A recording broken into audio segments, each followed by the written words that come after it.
الحمد لله نحمده ونستعينه ونستغفره ونؤمن به ونتوكل عليه ونعوذ بالله من شرور أنفسنا ومن سيئات أعمالنا من يهد الله فلا مضل له ومن يضلل فلا هادي له ونشهد أن لا إله إلا الله وحده لا شريك له ونشهد أن سيدنا وسندنا ونبينا وحبيبنا وإمامنا ومولانا محمدا عبده ورسوله أما بعد فأعوذ بالله من الشيطان الرجيم بسم الله الرحمن الرحيم يا أيها الذين آمنوا لا تتخذوا آباءكم وإخوانكم أولياء إن استحبوا الكفر على الإيمان ومن يتولهم منكم فأولئك هم الظالمون وقال النبي صلى الله عليه وسلم من أحب لله وأبغض لله وأعطى لله ومنع لله فقد استكمل الإيمان أو كما قال صلی اللہ علیہ وسلم۔ اللہ اگر توفیق نہ دے، انسان کے بس کی بات نہیں، فیضان محبت عام تو ہے، عرفان محبت عام نہیں۔ عزیزان محترم اور میرے دینی اسلامی بھائی، نوجوان ساتھیوں، بزرگوں، قرآن کریم کی جو آیت میں نے پڑھی ہے اس کا سیدھا ترجمہ یہ ہے کہ اے ایمان والو، اپنے باپ کو اور اپنے بھائی کو دوست مت بناؤ اگر وہ کفر کو چاہتے ہیں، کفر کو پسند کرتے ہیں۔ اور جو لوگ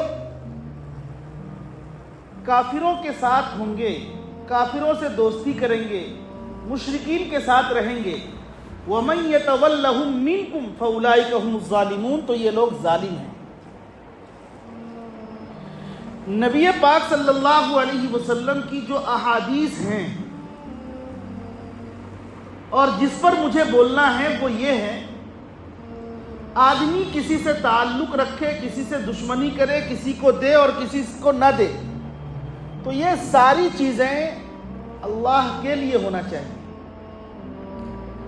نبی پاک صلی اللہ علیہ وسلم نے حضرت ابو ذر رضی اللہ تعالیٰ عنہ سے فرمایا، اے ابو ذر ذرا یہ بتلاؤ ایمان کی مضبوط شاخ کیا ہے؟ ایمان کو مضبوط کرنے والے اور پختہ کرنے والے عمل کون سے ہیں؟ حضرت ابو ذر رضی اللہ تعالیٰ عنہ نے فرمایا کہ اللہ و رسولہ اعلم، اللہ اور اس کا رسول ہی زیادہ بہتر جانتا ہے۔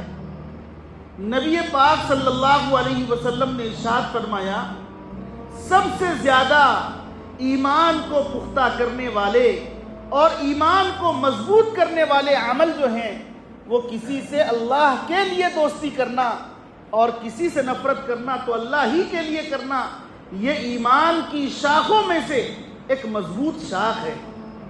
ایمان کی شاخ بے شمار ہیں، کسی نے 5 شاخیں بتلائی، کسی نے 7 شاخیں بتلائی اور کسی نے اس سے زیادہ گنوائے۔ میرے کہنے کا حاصل یہ ہے، آج مسلمان اور آج اللہ کے بندے عموماً یہ سمجھتے ہیں کہ دینداری نام ہے نماز کا، روزے کا، زکوٰۃ کا، حج کا، دین اسی میں پنہا ہے، چھپا ہوا ہے۔ ایسا نہیں ہے، دین نام ہے اعتقادات کا، دین نام ہے عبادات کا، دین نام ہے معاملات کا، دین نام ہے اخلاقیات کا، دین نام ہے معاشرت کا۔ دین صرف اتنا نہیں ہے کہ نماز وقت پر ادا ہم نے کر لیا، دین صرف یہ نہیں ہے رمضان کے مہینے میں روزہ رکھ لیا. دین صرف یہ نہیں ہے کہ وقت پر ہم نے زکوٰۃ ادا کر دیا, وقت پر حج کر لیا. دین صرف انہی چند چیزوں کا نام نہیں ہے, دین اس کا بھی نام ہے ہمارا اعتقاد درست ہونا چاہیے. اندر اعتقاد کا معنی اور اعتقاد کا مفہوم اور اعتقاد کا منطوق اور اعتقاد کا مفہوم کیا ہے؟ اعتقاد کس کو کہا جاتا ہے؟ دل میں جمی ہوئی بات کو اعتقاد کہا جاتا ہے. جیسے ہمارے دل میں, ہمارے ذہن میں یہ بات ہے کہ اللہ ہی دینے والا ہے اور اللہ ہی خالق ہے, اللہ ہی مالک ہے. زندگی بھر جب تک جسم میں جان اور روح باقی ہے, یہ پیشانی اللہ کے علاوہ ہم کہیں جھکا نہیں سکتے. یہ ہمارا ایمان ہے, یہ اعتقاد ہے. جنت برحق ہے, دوزخ برحق ہے, یہ اعتقاد ہے. اسی کے نام قبر, یہ بھی برحق ہے. ہمارا اعتقاد ان چیزوں پر ہے. تو اعتقاد بھی ایک دین کا اہم جز ہے اور اس پر بھی ہمارا ایمان ہے. نبی پاک صلی اللہ علیہ وسلم نے حضرت ابو ذر رضی اللہ تعالیٰ عنہ سے جو فرمایا ہے وہ انتہائی اہم ہے اور سوچنے اور سمجھنے والی بات ہے. آج دنیا کے اندر ہم دیکھتے ہیں کوئی اگر کسی سے تعلق رکھتا ہے, دوستی کرتا ہے, تو محض اپنے مفاد کی خاطر وہ اس سے تعلق رکھ رہا ہے. کوئی کسی سے قریب ہے تو اس کا مطلب یہ ہے کہ اس کو اس سے کچھ فائدہ ہونے والا ہے, دنیاوی فائدہ, چاہے مال کا فائدہ ہو, چاہے محبت کا فائدہ ہو, چاہے اخلاق کا فائدہ ہو, چاہے کوئی بھی فائدہ ہو. وہ اگر تعلق رکھتا ہے تو مفاد کی خاطر تعلق رکھ رہا ہے. اسلام یہ نہیں بتلاتا, اسلام یہ بتلاتا ہے من احب للہ, جو اللہ کے لیے محبت کرے گا, جو اللہ کے لیے دوستی کرے گا, جو اللہ کو راضی کرنے کے لیے اس پر عمل کرے گا, اور کسی کو اگر نوازنا ہے, کسی کا تعاون کرنا ہے, تو محض اللہ کی رضا, اللہ کی خوشنودی اگر پیش نظر ہے تو یہی چیز آخرت میں کام آنے والی ہے. نبی پاک صلی اللہ علیہ وسلم نے فرمایا الموالات فی اللہ, دوستی کرنا اللہ کے لیے, اعانت کرنا اللہ کے لیے, تعلق رکھنا اللہ کے لیے. اگر ایسی چیز ہے تو کہا جائے گا اس کے اندر ایمان ہے, اس کے اندر ایمان کا جو شعبہ ہے اس میں موجود ہے. اور دوسری چیز ومن ابغض للہ, جو اللہ ہی کے لیے نفرت کرتا ہے. ایک آدمی شریعت پر نہیں چلتا, سنت کے مطابق عمل نہیں کرتا, تو آدمی دوست سے نفرت کر رہا ہے محض اس بنیاد پر کہ یہ میرا ساتھی یہ گنہگار ہے اس وجہ سے کہ یہ گانا سنتا ہے, شراب پیتا ہے, چوری کرتا ہے, غلط حرکتیں کرتا ہے, میرا اس سے کوئی تعلق نہیں ہے.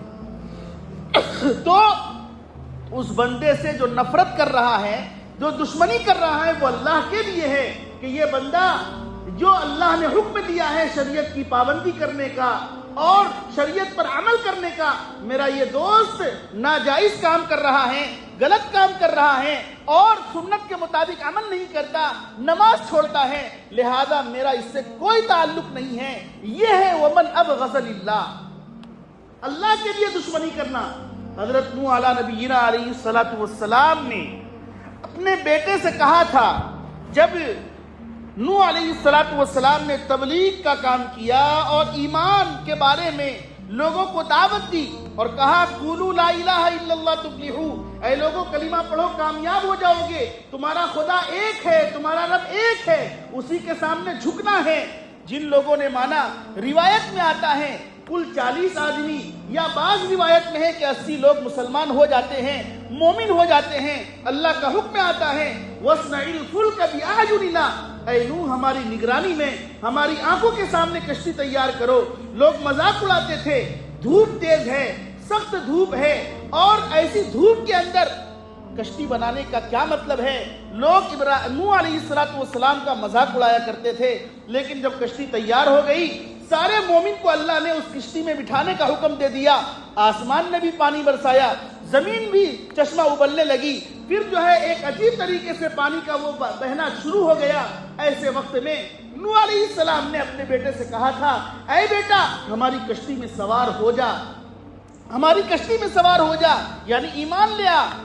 لیکن بیٹا چونکہ اس کے دل میں ہدایت نہیں تھی، اسی لیے بیٹا انکار کرتا رہا اور کہا کہ کوئی بات نہیں ہے، میں تو اگر پانی آیا بھی تو پہاڑ پر چلا جاؤں گا۔ نوح علیہ السلام نے فرمایا کہ بیٹا سن لو، آج اللہ کے علاوہ کوئی بچانے والا نہیں ہے۔ قال لا عاصم اليوم الا من رحم، جس پر اللہ رحم فرمائیں گے وہی بچ سکتا ہے۔ تو نوح علیہ السلام نے اپنے بیٹے کو جو چھوڑ دیا وہ اللہ کی خاطر چھوڑ دیا۔ اللہ کا وہ دشمن تھا بیٹا، جس کی بنا پر نوح علیہ السلام نے اس کو کشتی میں نہیں بٹھایا۔ یہ ہے ومن ابغض للہ، اللہ کے لیے کسی سے نفرت کرنا۔ حضرت مصعب بن عمیر رضی اللہ تعالیٰ عنہ بہت بڑے صحابی ہیں، ان کے بارے میں آتا ہے عالی شان کپڑا پہنا کرتے تھے، خوشبو عمدہ سے عمدہ لگایا کرتے تھے اور انتہائی حساس لوگوں میں سے تھے۔ جب وہ گلیوں میں سے گزرتے تو لوگ جان جاتے تھے کہ یہاں سے حضرت مصعب بن عمیر گزرے ہیں۔ والدہ پیار کرتی تھی اور اچھے سے اچھا کپڑا ان کو پہناتی تھی، خوشبو لگاتی تھی اور آسودگی دیا کرتی تھی، آسانی پیدا کیا کرتی تھی۔ حضرت مصعب بن عمیر رضی اللہ تعالیٰ عنہ نے جب نبی پاک صلی اللہ علیہ وسلم کا پیغام سنا اور نبی نے دعوت دی اور دعوت دینے پر وہ جب ایمان لے آئے تو چپ کے وہ اسلام پر عمل کرنے لگے۔ اور جب حضرت عثمان بن طلحہ نے دیکھا کہ مصعب بن عمیر مسلمان ہو چکے ہیں، ان کی والدہ سے کہا، والدہ سخت ناراض ہوئی، گھر بلایا، ڈانٹا اور کہا کہ ان کے دھرم کو چھوڑ دو ورنہ میں تم سے بات نہیں کروں گی، ان کے دھرم کو چھوڑ دو، سخت سست کہا حضرت مصعب بن عمیر رضی اللہ تعالیٰ عنہ کو۔ حضرت مصعب بن عمیر رضی اللہ تعالیٰ عنہ نے فرمایا کہ والدہ سن لیجئے، میں ایک سچا دین پر ایمان لے آیا ہوں جو جہنم سے بچانے والا ہے، جنت میں لے جانے والا ہے۔ اب اسلام میرے دل میں اتر چکا ہے، میں ہرگز محمد صلی اللہ علیہ وسلم کے دین کو چھوڑ نہیں سکتا۔ وہ والدہ جو ان کے لیے سہولت کا معاملہ کرتی تھی، اچھا سے اچھا کپڑا پہناتی تھی، خوشبو لگایا کرتی تھی، ان سے محبت کیا کرتی تھی، ان سے چاہتی تھی، ایک دم سے قطع تعلق کر دیا۔ اب میرا تم سے کوئی تعلق نہیں ہے، حتیٰ کہ ایک وقت آیا حضرت مصعب بن عمیر رضی اللہ تعالیٰ عنہ ہجرت کرنے پر مجبور ہوئے اور ہجرت کر کے حبشہ چلے گئے۔ اب جب حبشہ سے واپس آتے ہیں تو جسم پر پھٹے پرانے کپڑے ہیں۔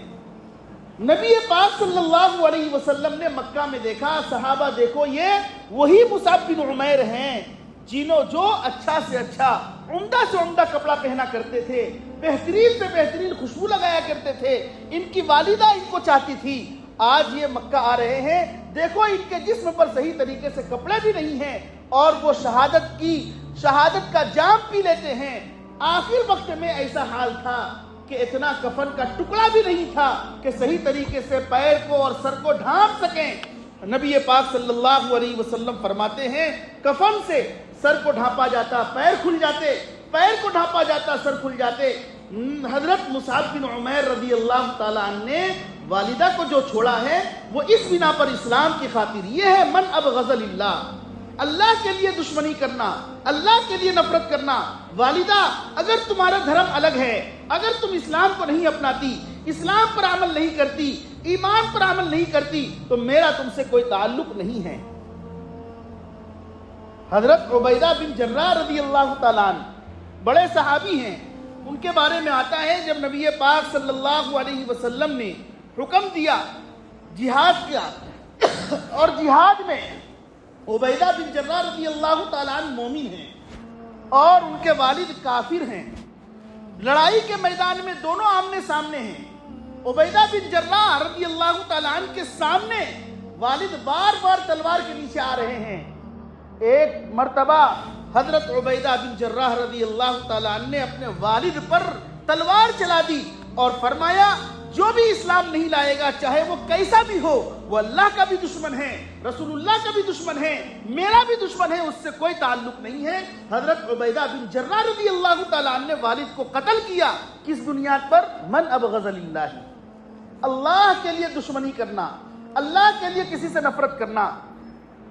روایت میں آتا ہے حضرت ابو بکر صدیق رضی اللہ تعالیٰ عنہ کے ایک رشتہ دار تھے، وہ رشتہ دار جو ہے حضرت مصطح رضی اللہ تعالیٰ عنہ جب ابو بکر صدیق رضی اللہ تعالیٰ عنہ کی بیٹی پر حملہ ہوا اور حضرت عائشہ صدیقہ رضی اللہ تعالیٰ عنہ پر تہمت لگائی گئی تو حضرت مصطح رضی اللہ تعالیٰ عنہ بھی اس تہمت میں شریک ہو گئے تھے، اور تہمت سے پہلے حضرت ابو بکر صدیق رضی اللہ تعالیٰ عنہ حضرت مصطح کو کچھ وظیفہ دیا کرتے تھے جس کی وجہ سے ان کا گھر چلا کرتا تھا۔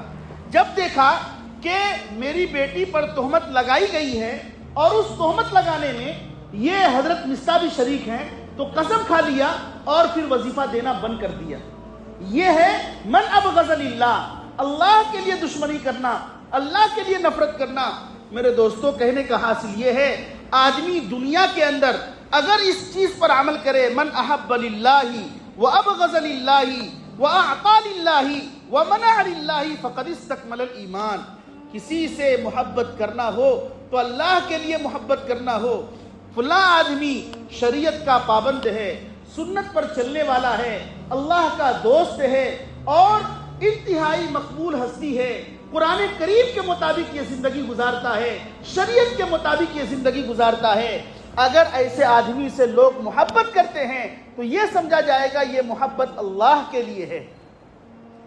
قرآن کریم میں ایسے لوگوں کے بارے میں بتلایا گیا، الا ان اولیاء اللہ لا خوف علیہم ولا هم يحزنون، جو اللہ کے دوست ہیں، جو اللہ کے ولی ہیں، ان کو دنیا میں بھی کوئی خوف نہیں ہوگا اور آخرت میں بھی وہ غمگین نہیں ہوں گے۔ لہم البشریٰ فی الحیات الدنیا وفی الآخرہ، ان کے لیے دنیا میں بھی خوشخبری ہے، آخرت میں بھی خوشخبری ہے۔ آدمی دنیا کے اندر نیک لوگوں کی صحبت میں رہے اور نیک لوگوں کی صحبت اختیار کرے۔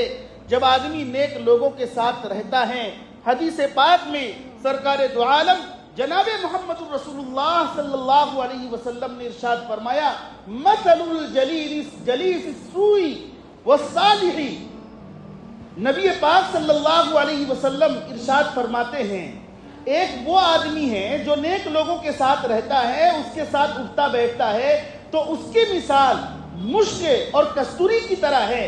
ایک آدمی مشک کی دکان پر جاتا ہے، کستوری کی دکان پر جاتا ہے، خوشبو کے دکان پر جاتا ہے، عطر کے لیے جاتا ہے، یا تو وہ عطر خریدتا ہے اور اگر عطر نہیں خریدتا تو وہ اس کو مفت میں عطر دیا جاتا ہے، اور اگر اس کو مفت میں عطر نہیں دیا جاتا، خوشبو نہیں دی جاتی تو کم سے کم وہ وہاں سے جب لوٹے گا تو خوشبو کا کچھ حصہ لے کر کے لوٹے گا، وہ خوشبو تو لے کر کے ہی آئے گا۔ نبی پاک صلی اللہ علیہ وسلم ارشاد فرماتے ہیں جب آدمی نیک لوگوں کی صحبت اختیار کرتا ہے، وہ اللہ والے ہیں، نیک لوگ ہیں اور شریعت کے مطابق سنت کے مطابق عمل کرنے والے ہیں، جب آدمی ایسے لوگوں کی صحبت میں رہتا ہے، نیک لوگوں سے مراد یہ علماء ہیں، یہ اللہ والے ہیں، یہ متقین ہیں، یہ پرہیزگار ہیں، جب آدمی ان علماء کے ساتھ رہے گا، ان اللہ والوں کے ساتھ رہے گا، ان پرہیزگاروں کے ساتھ رہے گا تو اس کے اندر بھی وہ صفت آئے گی، وہ نیکی آئے گی، وہ تقویٰ اور طہارت کا حصہ اس کو مل جائے گا۔ اور جب آدمی شرارتوں کے ساتھ، لعین کے ساتھ، خبیث کے ساتھ، مکار کے ساتھ، عیار کے ساتھ، شرابی کے ساتھ رہے گا تو اس کی مثال دی ہے لوہار کی بھٹی کی طرح ہے۔ جب وہ کسی بھٹی میں جائے گا یا تو اس کے جسم کو جلا کر خاکستر کر دے گی یا کپڑے اس کے جل جائیں گے، نہیں تو کم سے کم وہ دھواں سے پریشان رہے گا۔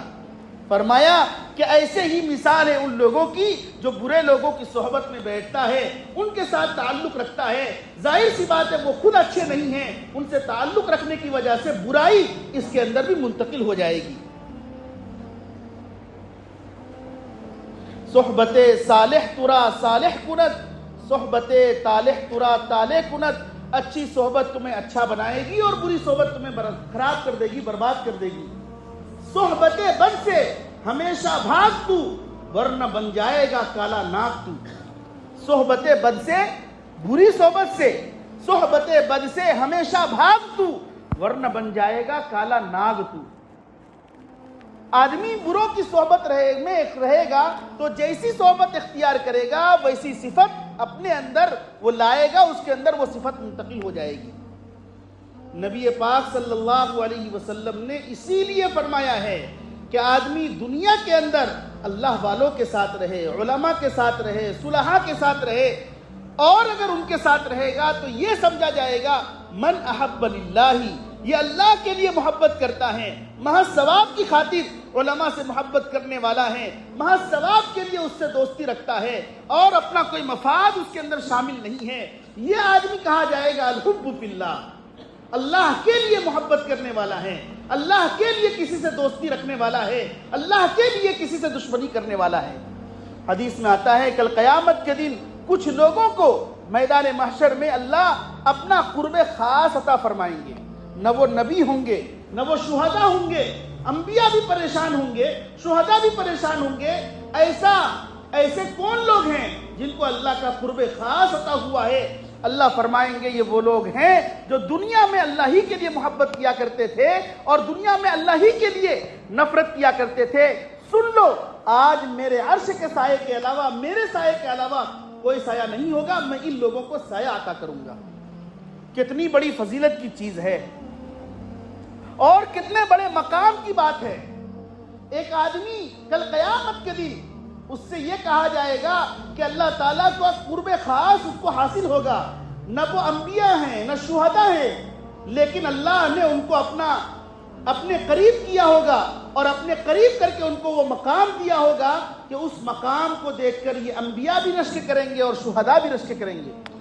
اللہ تعالیٰ فرماتے ہیں یہ وہ لوگ ہیں جو دنیا میں اللہ ہی کے لیے محبت کیا کرتے تھے اور اللہ ہی کے لیے کسی سے دشمنی رکھا کرتے تھے۔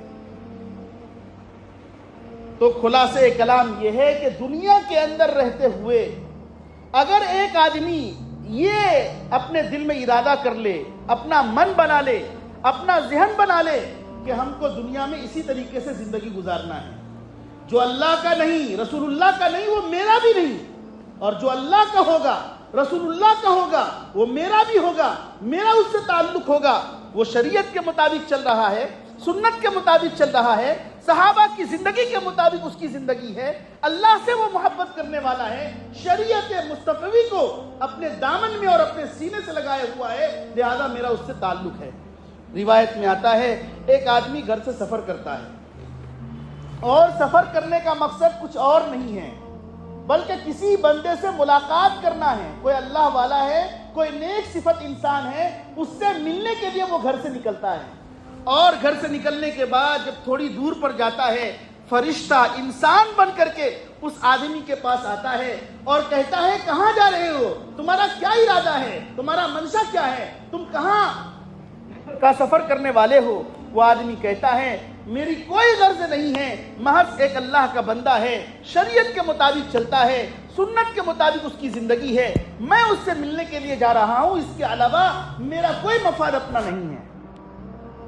وہ فرشتہ کہتا ہے کہ میں اصل میں فرشتہ ہوں اور انسان بن کر تمہارے سامنے آیا، تمہارے لیے خوشخبری ہے، جو بندہ کسی سے اللہ ہی کے لیے محبت کرتا ہے اور اللہ ہی کے لیے دشمنی کرتا ہے تو اللہ تعالیٰ اس سے محبت کرتے ہیں، کل قیامت کے دن اللہ اس کو قرب خاص عطا فرماتے ہیں۔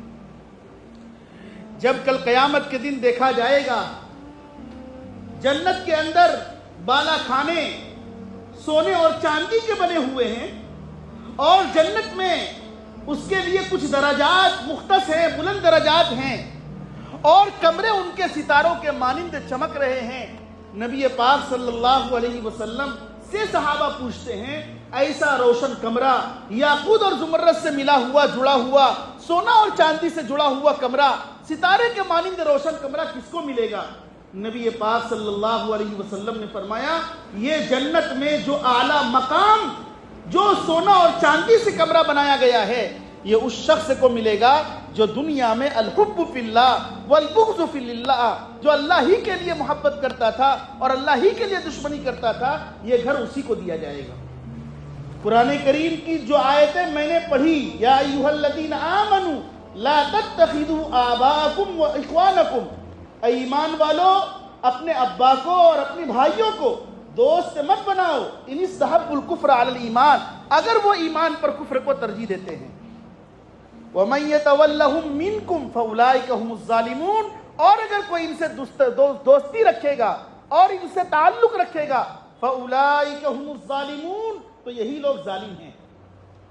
وَلَا تَرْكَنُوا إِلَى الَّذِينَ ظَلَمُوا فَتَمَسَّكُمُ النَّارُ، ان کی طرف ذرہ برابر بھی جھکاؤ نہیں ہونا چاہیے کفاروں کی طرف، مشرکین کی طرف، بدماشوں کی طرف، شریروں کی طرف. اگر ان کی طرف تمہارا جھکاؤ ہوگا، دوستی ہوگی، تعلق ہوگا، فتمسکم النار، تو تمہیں بھی آگ چھولے گی.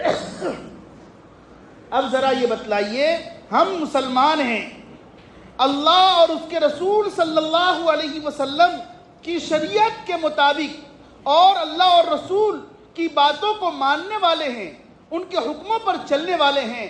ہمیں دنیا کے اندر کس طریقے سے زندگی گزارنا چاہیے؟ آپ اس حدیث کو اپنے گریبان میں اپنے اوپر فٹ کیجئے اور دیکھیے کیا ہم اس حدیث پر عمل کر رہے ہیں؟ کیا ہمارا دنیا میں اسی طرح رہنا ہوتا ہے؟ کیا ہم آپس میں جو دوستی کرتے ہیں، آپس میں جو دشمنی ہم کرتے ہیں، کیا ہمارا دوستی اور دشمنی اللہ کے لیے ہوا کرتی ہے؟ نہیں، ہرگز نہیں. اگر ہمارا تعلق کسی سے ہے، اپنا کوئی نہ کوئی مفاد جڑا ہوا ہے. ایسے بہت کم لوگ ہیں جو اللہ ہی کے لیے کسی سے محبت کرنے والے ہیں کہ فلاں سے میں دوستی کر رہا ہوں تو مجھے اس کی کوئی نہ کوئی چیز مل جائے گی، اس کا قرب مل جائے گا، اس کا پیسہ مل جائے گا، اس کا بنگلہ مل جائے گا، اس کی گاڑی مل جائے گی، اس کا گھوڑا مل جائے گا، اس سے مجھے کچھ نہ کچھ فائدہ ہوگا، لہذا مجھے اس سے تعلق رکھنا چاہیے. حضرات صحابہ کرام رضوان اللہ تعالی علیہم اجمعین نے جو دوستی کی ہے، حضرت ابو بکر صدیق رضی اللہ تعالیٰ عنہ کا حضرت عمر فاروق رضی اللہ تعالیٰ عنہ سے جو تعلق ہے، جو محبت ہے، وہ اللہ ہی کے لیے محبت تھی. اور آپس میں یہ کہا کرتے تھے اصلاح کے لیے ہم دونوں آپس میں دوست ہیں، کوئی بھی کام شریعت کے خلاف یا سنت کے خلاف ہرگز نہیں کیا کرتے تھے. آج ہم بھی عاشقان رسول ہیں، آج ہم بھی غلامان مصطفیٰ ہیں، اور اس کی باتوں کو اپنی زندگی میں لانے کا ہم جو ہے اپنی زبان سے اقرار کرتے ہیں، لیکن ہماری زندگی صحابہ کرام اور نبی پاک صلی اللہ علیہ وسلم کی زندگی سے خالی ہے. یہ نہیں ہونا چاہیے. آپ اگر کسی کو سے محبت کر رہے ہیں اور یہ چیز آپ کے اندر ہے تو بشارت آپ کے لیے ہے. ایک آدمی، ایک مسلمان بندہ بیمار ہے، عیادت کے لیے جاتا ہے، اور محض اس بنیاد پر کہ میں اس کے گھر جا رہا ہوں، وہ بیمار ہے، وہ مسلمان ہے، میرا اچھا بندہ تھا اور میرا تعلق جو ہے اس سے محض اللہ کے لیے ہے، آج وہ بیمار ہے، میں عیادت کے لیے جاتا ہوں. جب وہ عیادت کے لیے جاتا ہے تو حدیث میں آتا ہے طِبْتَ وَطَابَ مُمْشَاكَ وَتَبَوَّأْتَ مِنَ الْجَنَّةِ مَنْزِلًا، بہت اچھا کیا، بہت عمدہ عمل ہے اور تمہارا چلنا مبارک ہو. اور اتنا ہی نہیں بلکہ آدمی جب اس بندے کی عیادت کے لیے جاتا ہے 70,000 فرشتے اس کے لیے دعائیں مغفرت کرتے رہتے ہیں جب تک کہ وہ لوٹ کر نہ آ جائے.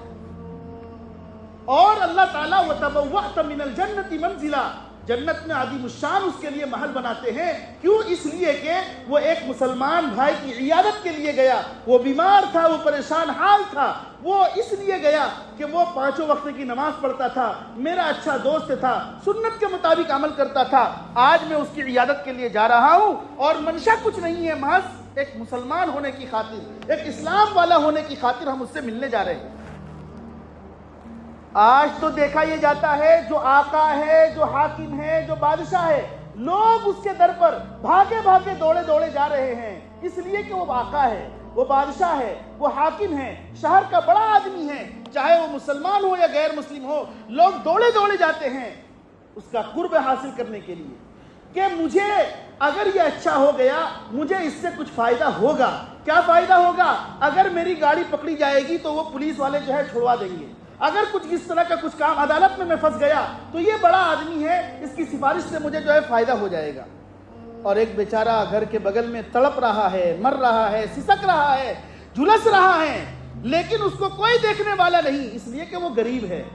تو گویا کہ ہمارا تعلق جو ہوا وہ اللہ کے لیے نہیں ہوا، وہ رسول اللہ کے لیے نہیں ہوا، اپنے مفاد اور اپنی خواہشات نفسانی کے لیے ہوا. کیا نبی پاک صلی اللہ علیہ وسلم نے یہی بتلایا اور یہی سکھلایا؟ اللہ کے نبی نے تو یہ فرمایا کہ اللہ کے لیے محبت کرنے والا ہو اور اللہ کے لیے کسی سے نفرت اور دشمنی کرنے والا ہو. یہ نہ دیکھا جائے کہ میرے گھر کے بغل کا ہے اور غریب ہے یا دور کا ہے اور مالدار ہے، یہ بالکل نہ دیکھا جائے. کسی سے دوستی ہو اور دشمنی ہو تو اللہ کے لیے ہونا چاہیے. وَأَعْطَى لِلَّهِ وَمَنَعَ لِلَّهِ، اور کسی کو آپ دے رہے ہیں کسی کو تعاون کر رہے ہیں، کسی کو آپ نے کچھ دیا ہے تو اس پر جتلائیے نہیں، کچھ کہیے نہیں، بلکہ اللہ کے لیے ہم نے دیا ہے۔ وَمَنَعَ لِلَّهِ، اور کسی کو ہم نے کچھ نہیں دیا تو اللہ کے لیے نہیں دیا، جیسے حضرت ابو بکر صدیق رضی اللہ تعالیٰ عنہ نے حضرت مستح سے اپنا ہاتھ روک لیا تھا۔ اسی لیے نبی پاک صلی اللہ علیہ وسلم نے، ایک صحابی ہیں، ان سے فرمایا کیا میں دنیا اور آخرت کی جڑ نہ بتلاؤں کہ جڑ کیا چیز ہے؟ صحابہ نے فرمایا اللہ کے رسول صلی اللہ علیہ وسلم ضرور بتلائیے۔ فرمایا ذکر اللہ کو لازم پکڑو، چاہے تم تنہائی میں ہو، خلوت میں ہو، جلوت میں ہو، لوگوں کے سامنے ہو، تنہائی میں ہو، اللہ کے ذکر کو ہر آن ہر لمحہ اللہ کا ذکر کرتے رہو۔ اللہ کی ذکر تو بہت بڑی دولت ہے۔ وَلَذِكْرُ اللَّهِ أَكْبَرُ، اللہ کا ذکر کرنا، اللہ کو یاد کرنا، اللہ کے لیے تسبیح پڑھنا اور اللہ کو منانا، یاد کرنا، یہ بہت بڑی دولت ہے۔ یہ چیز بھی ہم سے چھوٹتی جا رہی ہے۔ نبی پاک صلی اللہ علیہ وسلم نے ارشاد فرمایا ایک تو اللہ کے ذکر کو لازم پکڑو، اور دوسری چیز جب تم کسی سے تعلق کرو اور کسی سے محبت کرو تو اللہ کے لیے کرنا۔ خدا کی قسم اگر جسم کو مشقت میں ڈالنا پڑے تو مشقت میں ڈال کر کے بھی اللہ کا ذکر کرو اور کسی مسلمان سے دوستی کرو اللہ کے لیے۔ کیا ہوگا؟ اللہ تعالیٰ اس کے بدلے میں جنت عطا فرمائے گا، دنیا بھی آباد کرے گا، آخرت بھی آباد ہو جائے گا۔ اس لیے نبی پاک، ہمارا ایمان جو ہے کمزور اور کمزور تر ہوتا جا رہا ہے۔ ہم ترقی کے بجائے تنزلی کے شکار ہو رہے ہیں، اوپر کے بجائے نیچے گر رہے ہیں۔ کیوں؟ ہم نے نبی پاک صلی اللہ علیہ وسلم کے نہ قول پر عمل کیا، نہ فعل پر عمل کیا، نہ آپ کے اخلاق کو اپنایا، نہ آپ کے معاملات کو اپنایا۔